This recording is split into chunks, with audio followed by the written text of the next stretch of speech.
히스기야는 특별하게 또 여러 장에 걸쳐서 역대기 가운데서 가장 긴 내용이 히스기야에게 배분되어 있습니다. 자, 우리 성경을 입체적으로 보자고요. 입체적으로. 자, 우시야, 요담, 아하스, 히스기야. 자, 이번 주간에 우리가 공부하게 되는 이 왕들 시대가 어떤 시대인가? 어떤 시대인가? 우리 성경을 한번 보겠습니다. 이사야 1장 보겠습니다. 이사야 1장.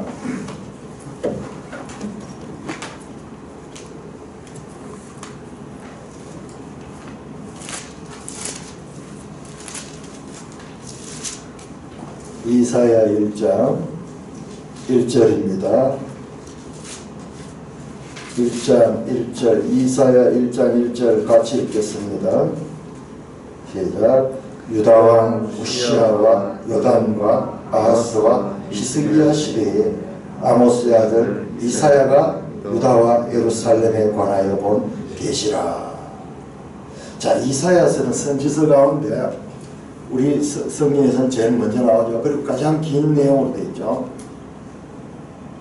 바로 지난주 공부했던 우시야, 그리고 이번 주에 이 요담 27장, 28장의 아하스, 29장 이후의 히스기야, 이 시대가 이사야 선지자가 활동했던 시대입니다.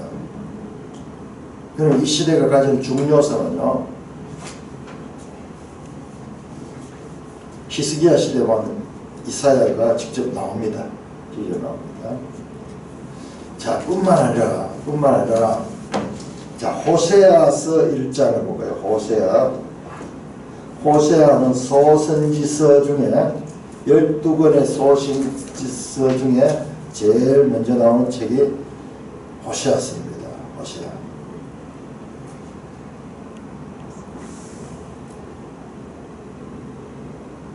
(1장 1절) 시작. 우시야와 요담과 아하스와 히스기야가 이어 유다의 왕이 된 시대, 곧 요아스의 아들 여로보암이 이스라엘 왕이 된 시대, 부엘리의 아들 호세아에게 임한 여호와의 말씀이라. 남왕국에는 우시야, 요담, 아하스, 히스기야 지금 인물들이고, 북왕국에서는 이때 여로보암 2세가 왕이 되는데, 그 시대에 호세아 선지자가 활동을 했습니다. 자, 미가 소선지서 가운데 미가서 나오면 바로 나오네요. 미가 1장 1절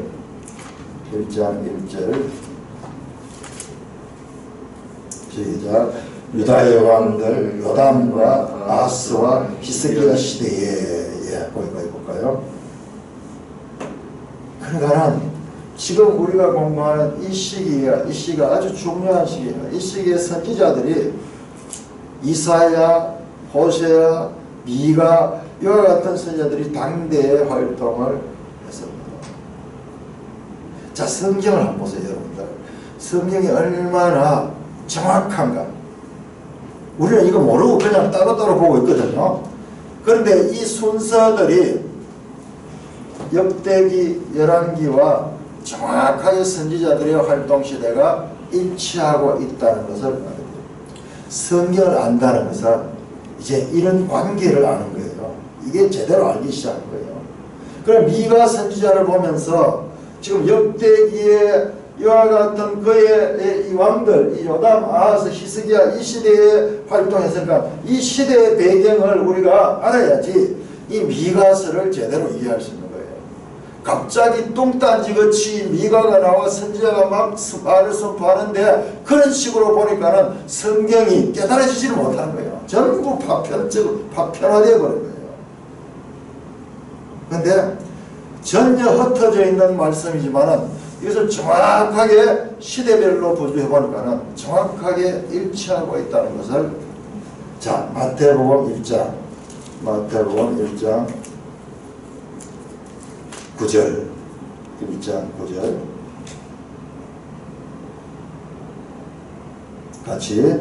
우시야는 요담을 낳고 요담은 아하스를 낳고 아하스는 히스기야를 낳고 이렇게요. 신약과 구약, 역사서와 선지서와 그리고 복음서가 정확하게 이 시대가 일치되는 것을 우리가 확인할 수가 있습니다. 그냥 성경이 하나님 말씀이다, 오류가 없는 하나님 말씀이 되어 우리가 믿어야 된다, 믿고 싶지만 믿어지지 않아요. 그런데 이런 것을 알게 되면 와, 완벽하구나. 그 고대의 문서인데 서로 흩어져 있는 말씀들인데 이것들이 정확하게 시대가 어긋나지 않고 일치하고 있구나를 알게 됩니다. 자, 이와 같이 중요한 시대에 오늘 보게 되는 28장 1절부터 우리가 이 아하스 왕 시대인데, 아하스 왕 시대를 한번 읽어보면서 지금 이 선지자들이 활동하던 그리고 이 시대, 그 가운데 또 이 아하스 시대, 이때가 또 어떤 시대냐 그러면요. 자, 우리 지도책 181쪽을 함께 봅니다. 181쪽.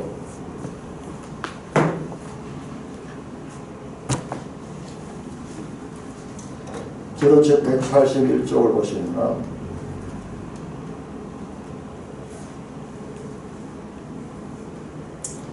자, 유다 왕조 중간에 보면 우시야 나오죠. 우시야, 요담, 아하스. 자, 아하스 시대가 연도가요 735년 BC에서 715년. 자, 이때는 어떤 일이 있던 때입니까? 735에서 715년. 북왕국하고 연결하고 북왕국. 아하스 말기에 북왕국이 멸망하는 722년에 멸망하는 그와 같은 시대다. 입체적으로 성경을 이렇게 입체적으로 보면은 와, 이 시대가 얼마나 엄중한 시대인가. 북왕국이 멸망하는 그 시대에 그때 하나님께서 선지자들을 갑자기 이사야, 호세야, 미가 이런 선지자들을 보내가지고 적극적으로 그들에게 하나님의 말씀을, 지금 경고의 말씀을 긴급하게 전하는 거예요. 마침 비상 사이렌이 울듯이 급박하게 선지자들이 활동하는 그와 같은 시대가 바로 이와 같은 시대다. 그 가운데서 유다의 왕 북왕국이 멸망될 때, 왜 북왕국은 멸망하되 남왕국은 멸망하지 않고 유지할 수 있었던가? 제가 가리키면서 그런 이야기를 했던 것 같아요. 그래도 북왕국은 정통성이 없으니까 저기는 더 악했다, 유다보다는. 그런데 우리가 앞에서 보면서 그렇지 않다는 것을 확인했잖아요. 다윗 후손도 전혀 그들과 다르지 않다는 것을 우리 앞에 봤는데, 오늘 등장하는 이 아하스 왕이 또 어떠한 것을 우리 보겠습니다. 자, 28장 1절부터 28장 마지막 절까지 27절까지를 교독하면서 제가 좀 설명하겠습니다. 자, 이와 같은 시대에 28장 1절, 역대하 28장 1절, 아하스가 왕위에 오를 때에 나이가 20세라 예루살렘에서 16년 동안 다스렸으나 그의 조상 다윗과 같이 아니하여 여호와 보시기에 정직하게 행하지 아니하고, 이스라엘 왕들의 길로 인하여 바알들의 우상을 두어 만들고. 시작하자마자요 평가를 하는데, 그는 여호와 보시기에 정직하게 행하지 아니했다. 그리고 이스라엘 왕들의 길로 행했다. 이거 뭐 유다 왕인데 이스라엘 왕들의 길로 행하는 건 망하는 길이잖아요. 그 앞에 나왔던 그와 같은 악한 왕들이 전부 이 길로 갔는데 다시 또 아하스가 그 길로 행하여 바알의 우상들을 부어 만들었다. 3절, 또 흰놈의 아들 골짜기에서 분향하고 여호와께서 이스라엘 자손 앞에서 쫓아내신 이방 사람들의 가정한 일을 본받아 그의 자녀들을 불사르고, 또 산당과 작은 산기와 모든 푸른 나무 아래에서 제사를 드리며 분향하더라. 이게요 전부 이게 어떤 거냐, 과거 가나안 그 원주민들이 하던 우상 숭배예요. 그걸 그대로 따라하고 이스라엘 왕들, 불신의 이스라엘 왕들을 따라하고, 그리고 가나안 원주민을 따라하고, 산당과 작은 산의 푸른 나무 아래서 제사 드리며 분향하는, 이게 전부 다 가나안의 토속 종교들이거든요. 자, 이렇게 출발부터 조금도 망설임이 없이 악의 길로 치닫는 왕으로 아하스를 묘사합니다. 그러므로 5절입니다. 그러므로 이와 같으므로 그의 하나님 여호와께서 그를 아람 왕의 손에 넘기시며 그들이 쳐서 심히 많은 무리를 사로잡아 다메섹으로 갔으며 또 이스라엘 왕의 손에 넘기시며 그가 쳐서 크게 살려가였으니 이는 그의 조상들이 하나님 여호와를 버렸으며 네. 자 보세요. 제일 먼저 그러므로 이와 같이 아하스가 악함으로 하나님께서 그에게 징계를 합니다. 징계가 뭐냐? 다메섹 포로입니다. 다메섹 포로. 자, 우리는 이때까지 전혀 사용하지 않는 그와 같은 용어를 우리가 지금 쓰게 됩니다. 바벨론 포로가 돼. 바벨론 포로 이전에 다메섹 포로가 되었다. 지금 어제 나온 그러므로 아람이 공격해 와서 아람이 유다 백성들을 심히 많은 무리를 사로잡아갔다. 포로로 잡아갔다. 사박하는 다는데요. 포로로 잡아갔다는 거예요. 그리고 또 이스라엘 왕이 공격해서 아람도 공격하고, 아람과 다메섹입니다. 아람이 다메섹 북쪽이죠. 아람과 그 다음에 북왕국 북이스라엘이 공격했네요.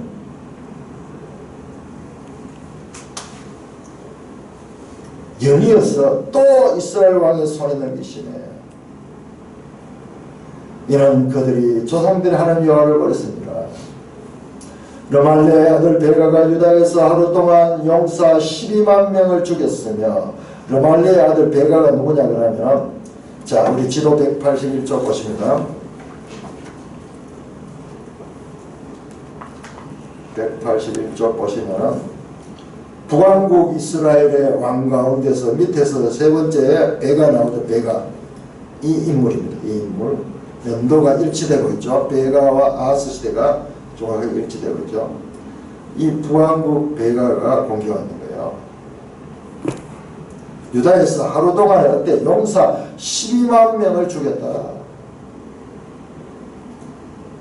악한 남왕국의 아하스 왕 시대에 하나님께서 주변국들을 통해 가지고 지금 엄청난 징계를 보여요. 12만 명이 죽었다.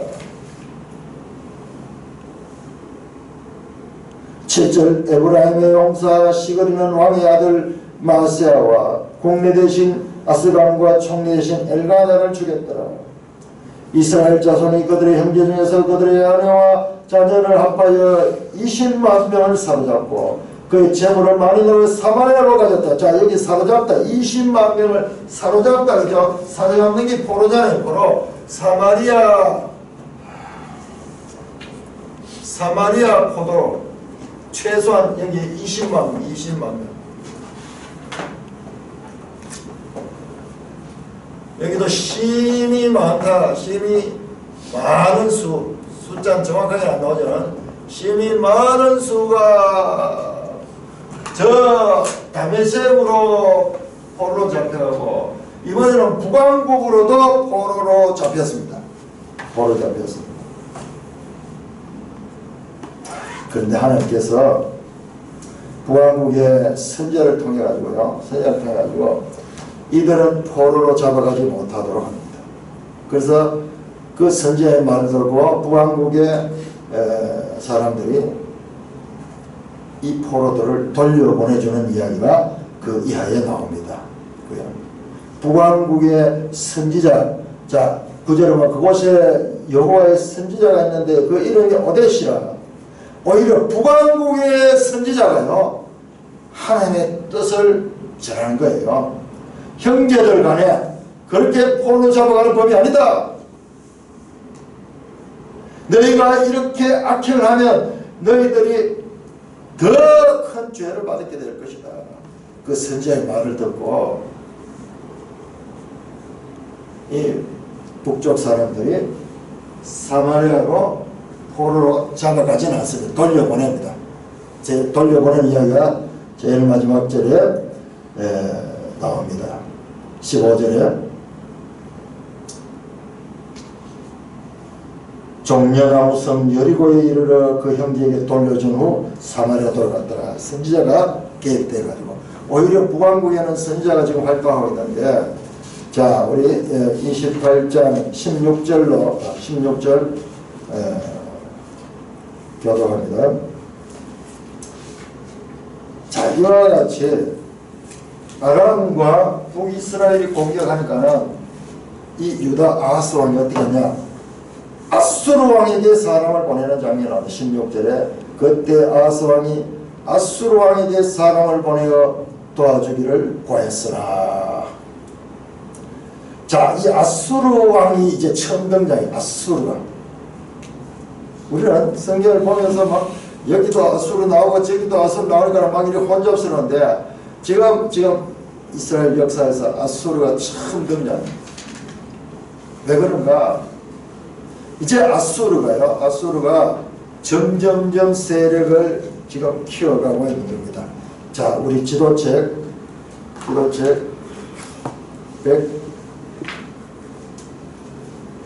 196조 보고 196조. 자, 우리가 이사야스 할 적에 아수르가 많이 나왔잖아요. 그때가 언제냐? 바로 이 시대잖아요. 이 시대. 이사야가 활동했던 시대가 바로 이 시대잖아요. 그래서 아수르가 그렇게 많이 나오는 거예요.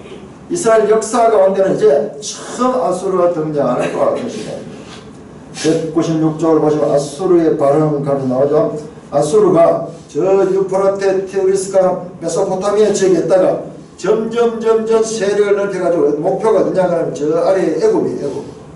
애굽을 치려고 하면은 이 팔레스타인을 통과해야 되잖아요. 그래서 이 시대에 아수르가 점점 이 세력을 넓혀가면서 이제 지금 아람을 치고, 그리고 지금 이 북왕국 이스라엘을 치고, 그 다음에 유다와 연결되고, 그 다음에 저 애국까지 넘어가는 그 과정인 거예요. 아수르가 이제 처음 등장하는. 자, 200쪽 지도를 보세요. 200쪽 지도. 200쪽 지도도 지금 그 내용입니다. 저 디그라필라셀 3세, 오늘 우리 성경에 나오는 이 인물이 디그라필라셀 이 시대 왕이, 이 왕 200쪽에 나오나. 와서 지금 이렇게 저 화살표 끝이 지금 아람까지 내려갔죠. 아람. 그 다음에 이제 더 내려가고, 그렇게 해서 나중에는 이 아수르가 이 지역을 전체를 다 정복하게 됩니다. 자, 212쪽 볼까요? 212쪽 지도 BC 7세기. 지금 우리가 보는 이 시기는 BC 8세기고 이 BC 7세기 얼마 안 있어가지고 아수르가 저 애국까지 다 정복하잖아요. 세계 역사상 최초의 제국이 이때 등장합니다. 저 메소포타미아에서 팔레스타인을 거쳐가지고 저 애국까지 다 정복하는 세계 최초의 제국이 아수르 제국입니다. 아수르. 자, 이 아수르 제국이 이제 힘을 펼치면서 이 팽창해가는 그 시대입니다. 그때 16절에 아하스 왕이, 아하스가 아주 이 정치적으로 판단이 빨랐습니다. 앞으로 이 아수르가 세계를 정복할 것인 것을 알고 그런 아람과 저 북이스라엘과 동맹을 맺지 않고 아수르 왕과 이 동맹을 맺는 거예요. 그 열왕기를 보면 여기에 그냥 도움을 구하는 것이 아니라 그냥 도와달라고 한다고 도와줍니까? 엄청난 많은 돈을 보내고 보물을 보내가지고 그에게 굽혀가지고 동신국이 되어가지고 그렇게 이 도움을 구합니다. 자, 17절 이는 에돔 사람들이 다시 와서 유다를 치고 그의 백성을 사로잡았다. 에돔이 다시 와서 그 조상시대에 에돔이 다 정복이 되는데 에돔이 다시 이 정복자를 물리치고 그들이 오히려 유다를 치고 유다 백성을 사로잡아갔다. 에돔의 포로가 됐어요. 에돔의 포로. 저도 이 본문을 그냥 읽었는데 그냥 이게 지금 보통 사건이 아니에요. 그냥 우리 글로 되어 있으니까는 그냥 한 절인 것 같지만 이 아하스 시대는 지금 다메섹 포로, 사마리아 포로, 에돔 포로가 되는 그야말로 포로기가 바로 이 시대입니다. 18절 블레셋 사람들도 유다 평지와 남방 성읍을 침공하여 벳세메스와 아엘론과 그대lok과 소보아 및 그 주변 마을들과 딥나 및 그 주변 마을들과 딤소와 그 주변 마을들을 점령하고 살았다. 자, 지도 201조랍니다. 우리 지도가 얼마나 이게 잘 되어 있는 책인지요. 깜짝 놀랍니다. 깜짝 놀랍니다. 자, 201조 보세요. 201조.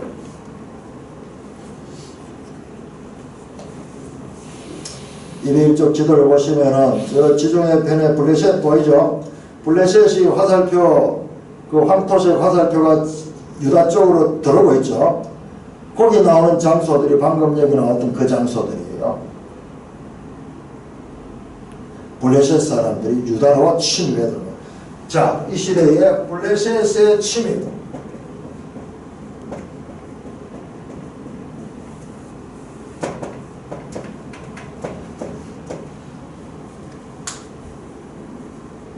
엄청난. 자, 그 201쪽을 보시면 수리아 에브라임 전쟁을 하는데 여기에 수리아가 뭐냐? 아람이거든요. 아람, 수리아, 다메섹 같은 이름입니다. 그리고 에브라임은 북왕국을 가리킵니다. 북왕국. 이 지도 제목을 보면 수리아와 에브라임이 전쟁했다고 되어 있는데 그게 아니고 수리아와 에브라임이 동맹을 맺어가지고 유다를 쳐내려왔는 거예요. 유다를 쳐내려왔는 내용이에요. 그러니까 수리아, 에브라임, 아람과 북왕국이 이 두 나라가 동맹을 맺고 유다를 공격하는 그 내용이 이 지도입니다. 유다를 정복하게 하는 그 전쟁이에요.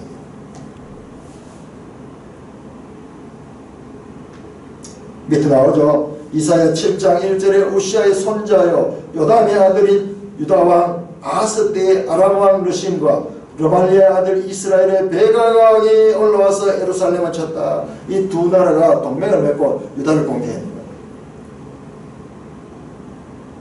뿐만 아니라 에돔이 공격해서 사람들을 포로 잡아고 또한 옆에 있던 블레셋 동서남북으로 서쪽에서 블레셋 동쪽에서 북쪽에서 아람 이스라엘 그 다음에 남쪽에서는 에돔이 쳐들어오고 그야말로 3면으로 지금 공격이 들어오고 유다는 어려움에 처하게 됩니다. 19절 28절 19절 이는 이스라엘 왕 아하스가 자, 왜 이런 일들이 다메섹 포로 잡혀가고 사마리아 포로 끌려갔다가 돌아오고 그 다음에 에돔의 포로 잡혀가고 블레셋의 침입을 당하는 이런 일들이 동시대에 이 아하스 왕 시대에 일어난 거예요. 그 이유가 뭔가 19절 나옵니다. 19절 같이 있습니다. 19절 시작 이는 이스라엘 왕 아하스가 유다에서 망령대하여 여호와께 크게 범죄하였으므로 여호와께서 유다를 낮추심이라. 이유가 뭔가? 이는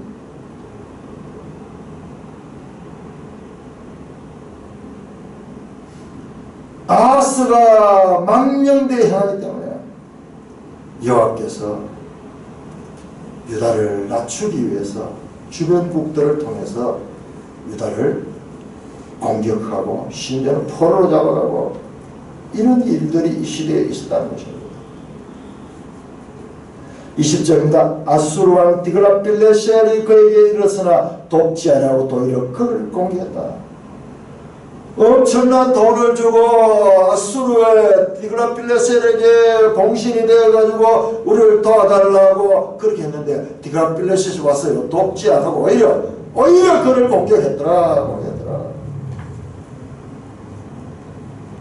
아하스가 여호와의 전과 왕궁과 방백들의 집에서 재물을 가져다가 아수르 왕에 주었으나 그에게 유익이 없었더라. 엄청난 돈을 줬지만은 그러나 아무런 도움을 못 받고 오히려 피해를 입는 이 아하스 때 이와 같은 아수르의 공격까지 왔습니다. 아수르의 공격.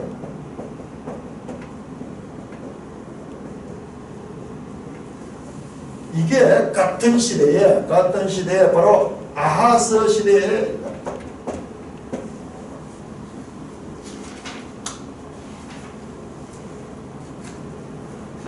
22절입니다. 이 아하스 왕이 공고할 때에 얼마나 공고하겠습니까? 지금 저 북쪽에서 저 아람과 북이스라엘이 공격해 와서 죽이고 포로 잡아가고 저 남쪽에서는 에돔이 공격해서 포로 잡아가고 서쪽에서는 블레셋이 침공하고 또한 북쪽에서 도우려고 왔다는 그 아수르가 오히려 이들을 쳐버리는 거예요. 이 아하스 왕이 공고할 때에 이 아하스 왕이라고 표현하고 있습니다. 이 아하스 왕이 얼마나 공고했겠습니까? 그래서 지금까지의 이 성경을 보면 이와 같은 공고함이 올 적에 악인들도 돌이켜서 하나님께로 돌아가는데 그런데 이 아하스는 그렇지 않아요. 이 아하스 왕이 공고할 때 더욱 여호와께 범죄했다. 와, 더욱 여호와께 범죄했다.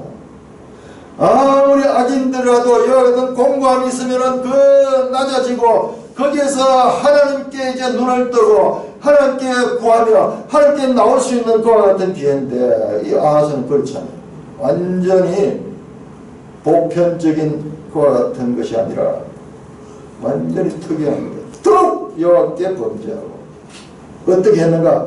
자기를 친 다메섹 신들에게 제사하여 이르되 아람 왕들의 신이 그들을 도왔으니 나도 그 신에게 제사하여 나를 돕게 하려 하다. 오히려요 성전을 무시해버리고 아람 왕들의 신을 그렇게 따르는 거예요. 그 신이 아하스와 온 이스라엘을 망하게 하였더라. 아람의 신들을 숭배하니까는 성경이 분명하는 그 신 때문에 더욱더 아하스와 온 이스라엘이 망하게 되었다. 아니 이보다 더 망할 수 있는 때가 어디 있습니까? 이보다 더 망할 때가 완벽하게 망했는 거예요. 완벽. 그게 언제냐? 북이스라엘이 멸망하던 그 시기에 남한국도 이미 멸망했어요. 근데 그거 어떻게 하는 것은 24절 아하스가 하나님의 전의 기구들을 모아 하나님 전의 기구들을 부수고 여호와의 전 문을 닫고 예루살렘 무성마다 제단을 쌓고 성전의 기구들을 부수습니다. 성전의 기구들을 파괴합니다.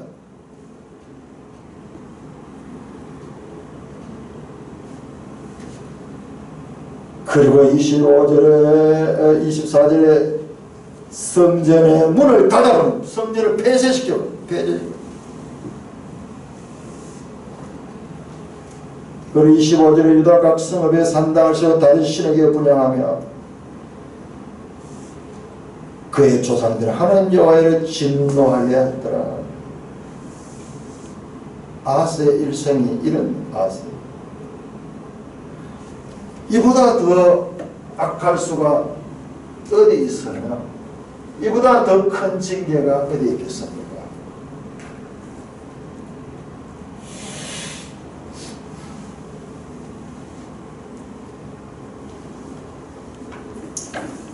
이 정도 하나님의 징계를 받으면 돌아와야 되는데 더욱더 악을 행했더라. 그래도 앞에 나온 왕들은 초반에는 순종하고 후반에는 그래도 불순종하고 교만해서 불순종한 적도 있지만, 그러나 이 인간은 처음부터 끝까지 이렇게 많은 징계를 받고도 더 악행을 행했던 인물이 아하스입니다. 아하스입니다. 이 시대에 보니까는 하나님께서 선지자들 보내가지고 그렇게 하나님께서 말씀을 하셨던 시대예요.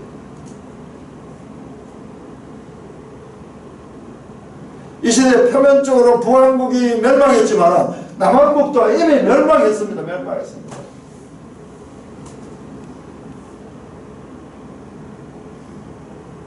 그럼에도 불구하고 하나님께서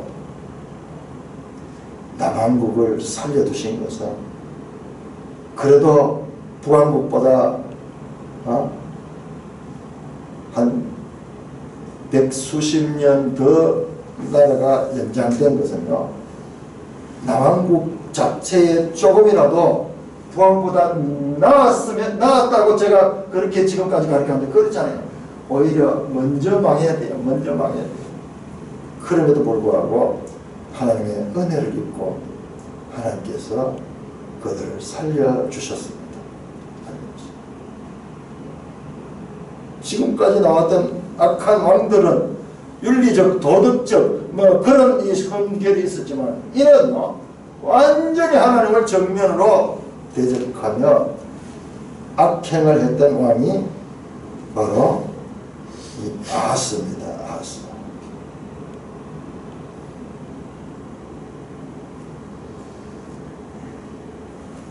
지도 우리 181쪽 다시 한번 봅시다. 왜 하나님께서 이 시대에 선지자들을 그렇게 많이 보내시고, 그리고 181쪽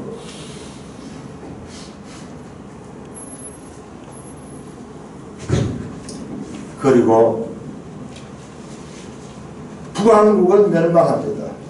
북왕국은 BC 722년 멸망하죠. 이게 아하스 왕 시대죠. 아하스 왕 시대가 735에서 715년인데 겹쳐지고 있죠. 자, 우리가 이제 아하스 다음에 히스기야 나오는데 그때부터는 북왕국은 없습니다. 남왕국만 나와 있는 이 역사가 이제 앞으로 이번 주간에 보게 될 것입니다. 자, 북왕국의 멸망. 남왕국 멸망인가 아닌가? 이건 뭐 멸망이에요. 멸망. 그런데도 불구하고 하나님께서 남왕국을 멸망시키지 아니하고 그 다윗 왕조가 이어가도록 하신 것은 하나님의 일방적인 은혜입니다. 은혜. 유다가 북왕국 이스라엘보다 조금이라도 잘해가지고 그런 거 전혀 아니다 그런 것을 명확하게 우리가 알아야 됩니다. 저도 착각했어요. 저도 착각. 그냥 이 지도만 보면은 북왕국은 전부 다 서로 암살하고 그렇게 왕조의 정통성이 없기 때문에 저렇게 이 신하들에 의해서 암살당하는 것도 많구나 그렇게 이야기하면서 그냥 남왕국은 거기에 비해서는 상대적으로 훌륭했는 왕조구나. 역시 다윗 후손은 좀 다르구나. 이런 식으로 봐왔는데 전혀 그렇지 않다. 전혀 그렇지 않아. 남왕국에도 부하들에 의해서 암살당한 왕들이 여러 명 나왔죠. 아마샤가 그랬고 요아스가 그렇고, 그리고 북왕국이 멸망할 적에 남왕국도 이거는 멸망이야. 멸망. 그런데도 불구하고 북왕국을 살려두신 것은 아무런 이유가 없습니다. 오직 하나님의 은혜밖에 없어요. 이 이 시대에 완전히 멸망되어야 될 그와 같은 시대라는 것을 우리가 알게 됩니다. 앞으로 이제 우리가 이 도표를 볼 적에 그렇구나. 조금 이 북한국보다는 남한국이 그래도 낫기 때문에 더 나라가 오래 연장될 수 있구나. 전혀 아니에요. 자, 그리고 27장. 자, 이 아하스 시대, 지금 이와 같은 이 아하스 시대에 이런 일들이 일어났다. 그런데도 불구하고 완전히 하나님을 떠나고 우상 숭배하고 하나님을 대적했던 왕이 아하스다. 그런데 아하스의 아버지 보세요. 아하스의 아버지가 요담 기사가 27장 1절에서 짧게 나옵니다. 9절까지 27장은 짧아요. 자, 그런데 요담 기사를 보면요, 요담은 참으로 선한 왕이고 하나님 앞에 인정받는 왕으로서 처음 등장합니다. 끝까지 6절 27장 6절 요담이 그의 하나님 여호와 앞에서 바른 길을 걸었으므로 점점 강해졌더라. 유일하게 지금까지 앞에 나오던 왕들은 초반에는 순종했다가 후반에는 교만해가지고 그래서 불순종했는 그와 같은 것이 나왔는데, 유일하게 요담은 처음과 끝이 일관된 여호와 보시기에 바른 길을 걸었다는 평가가 나오고 있습니다. 근데 요담의 아들이 오늘 우리가 봤던 아하스예요. 아하스. 그런데 이 아하스도 일관된 거는 마찬가지야.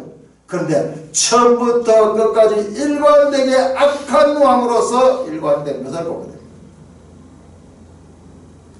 좀 다르죠?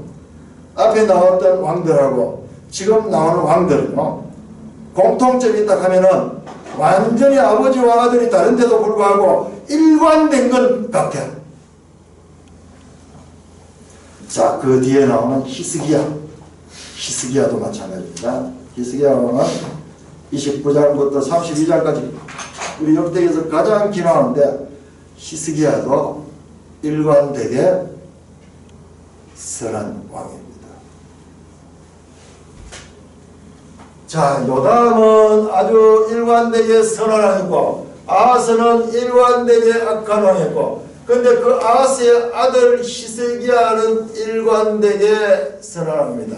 그런데 그 아들 나오는 이름이 므낫세인데, 므낫세는 너무너무 악한 왕이에요. 너무너무 악한. 왜 이런 일이 있는가? 지금 우리 앞에서 봤던 거하고 또 스타일이 좀 다릅니다. 그 아버지의 신앙과 그 아들의 신앙이, 그 할아버지의 신앙과 그 손자의 신앙이 연속되지 않고 단절되면서도 완전히 극과 극을 이루는 인물들이 등장하고 있습니다. 자, 이런 것도 지금 우리가 이 역대기가요, 이거는 누가 발견했냐 그러면 이거는 이 성경 신학자들이 이 역대기를 연구한 분들이 발견한 거예요. 자, 이것은 무엇이냐? 자, 우리 25장 보세요. 25장 4절. 우리가 지난 주간에 이 부분을 보면서 연좌제가 이 연좌제를 적용하지 않았다 하는 말씀을 했는데, 그 내용이 앞에 나오는데, 그것이 자, 25장 4절 같이 있습니다. 25장 4절 시작. 그들의 자녀들은 죽이지 아니하였으니 이는 모세의 율법책에 기록된 대로 함이라. 곧 여호와께서 명령하여 이르시기를 자녀로 말미암아 아버지를 죽이지 말 것이요 아버지로 말미암아 자녀를 죽이지 말 것이라. 오직 각 사람은 자기 죄로 말미암아 죽을 것이니라 하셨느니라.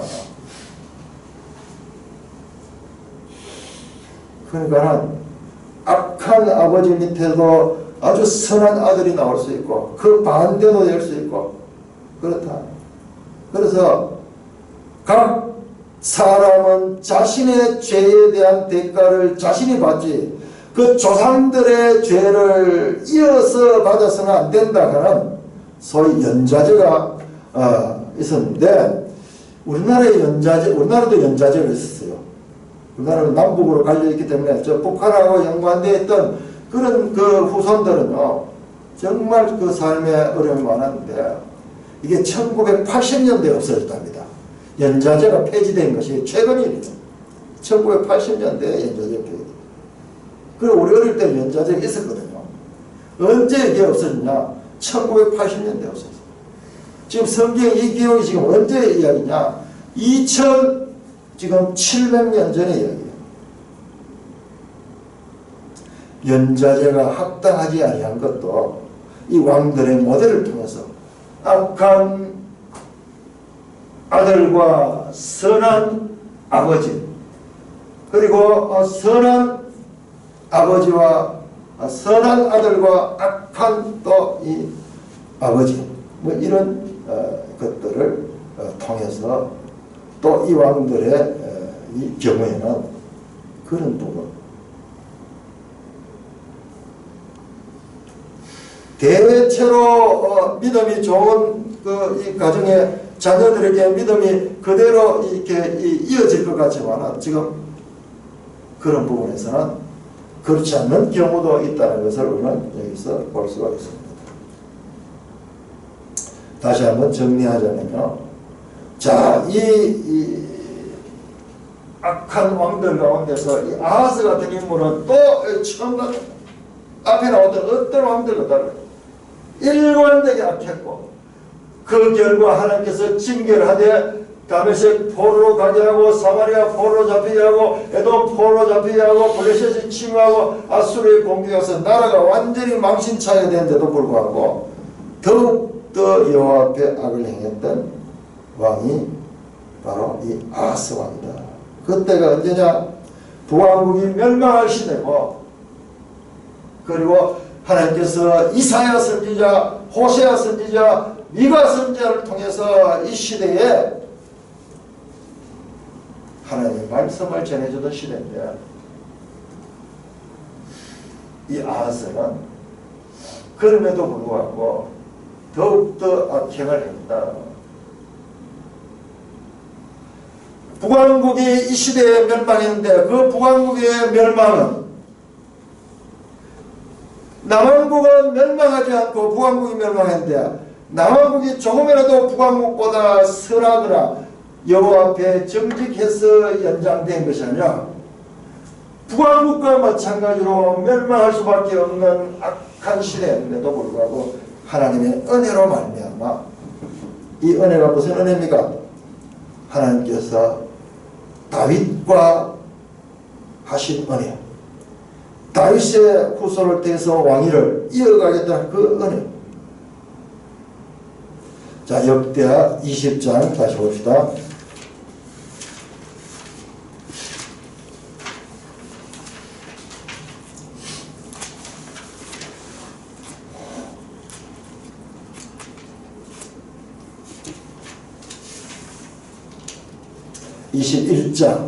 (21장 9절) 제가 계속 결론은 이겁니다. 21장 7절 21장 7절 같이 읽습니다. 시작. 여호와께서 다윗의 집을 멸하기를 절개하지 아니하였으면 이전에 다윗과 더불어 언약을 세우시고 또 다윗과 그의 자손에게 항상 등불을 주겠다고 말씀하셨음이라. 하나님이 언약 때문에 하신 말씀 때문에 하나님의 말씀 때문에 그들을 멸하지 않았지. 그들은 이와 같은 하나님의 언약의 신실함이 없었다 하면 북왕국과 마찬가지로 멸할 수밖에 없었다. 이거 우리에게 보여주는 거예요. 지금 오늘 이 내용이 엄청난 내용이에요. 알아. 이거는 북왕국과 똑같이 오히려 북왕국보다 더 먼저 멸망해야 될 것입니다. 그럼에도 불구하고 하나님의 다윗의 후손을 통한 왕위를 이어줄 것이라는 그 약속 때문에 그들을 망하게 하지 않았다는 결론을 우리가 도출할 수가 있습니다. 성경에 안 나옵니다. 그냥 사건만 나오지만은 이 사건을 역사적인 고하던 상황과 그 배경들을 통해서 봤을 때에 이와 같은 결론을 도출할 수가 있습니다. 다윗과의 언약이 유다 왕조가 그래도 조금이라도 더 연장될 수 있는 이유다 하는 거 알게 됩니다. 저는 지난번에는 그렇게 생각했어요. 그래도 상대적으로 보안국보다는 유다가 낫기 때문에 더 나라가 연장됐다 생각했는데 그게 아니다 하면서 이번에 역대기 때는 확실하게 되면서 그게 아니다. 어떠하게 한 시대에 이런 일들이 일어날 수 있나. 그럼에도 불구하고 더 악을 행했던 아하스, 그 아하스가 멸망하지 않은 것은 바로 하나님의 은혜다. 그 은혜는 다윗과 맺은 그 언약에 신실하신 그 하나님의 은혜로 말미암은 것이다. 그렇게 우리가 확실하게 정리를 할 수가 있습니다. 북왕국의 멸망, 남왕국의 유지, 이것은 하나님의 은혜에 의한 것이다 하는 것 우리가 깊이 이해를 해야 됩니다. 그래서 지금 역대기 모든 이 내용들은 이 21장 7절에 바로 하나님의 언약에 의해서 그들을 멸하지 아니했다. 그 하나님의 약속의 결과인 것을 우리가 다시 한번 새겨야 될 것입니다. 나눌 말씀이 있으면